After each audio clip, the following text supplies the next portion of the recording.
Okay mga boss, good morning. Ito pala yung laban namin ni Renante. Nag-create siya sa custom mga boss at pinalaga natin mga boss. Custom lang po ito mga boss, hindi po ito rank. Sa gustong maglaro ng Dama Legend mga boss, mag-install at mag-download lang kayo sa Play Store. Okay? Tumira siya ng 214 mga boss. Nag-313 lang ako. Nag-6-2 siya. Nag-8-3 ako dito mga boss kasi baka mapasok siya sa 3 mobs. Kapag mag-313 yan mga boss, pasok sa 3 mobs. Kaso nag 115 siya mga boss. Kaya pinakain ko lang. Ganyan oh. Tapos kain siya. Inatrasan ko lang mga boss. Ganyan. Tapos pag 330 niya, nag 416 lang ako. Nag 73. Tapos 62. Pag sayang sa 314 mga boss, nag-cover lang ako sa 54. Medyo naipit na ako sa posisyon. Tumira siya ng 83.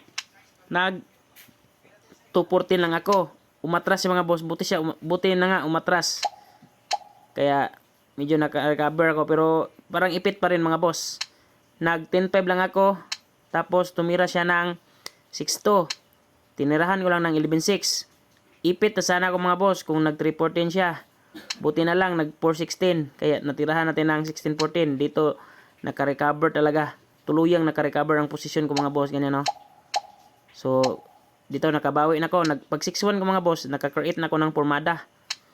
Pag 11-6 niya mga boss, inatake ko na siya mga boss. Ganyan. Tapos nag 9-5. Tapos 4-16. Nag 16-14 siya. Abante lang ako sa 16-13.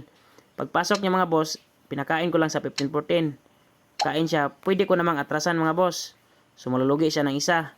Pero di na ako umatras. Total lamang naman ako sa posisyon. Atake na lang ako mga boss. Pag iwas niya, so 4 versus 4 lang mga boss. Pero kung umatras ako kanina, lugi siya ng isa.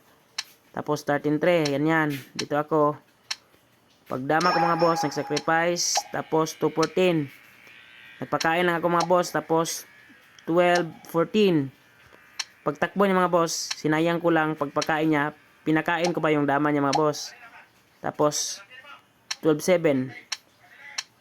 Panalo tayo nga guys. Chamba rebalon, usa ka sakong buinas.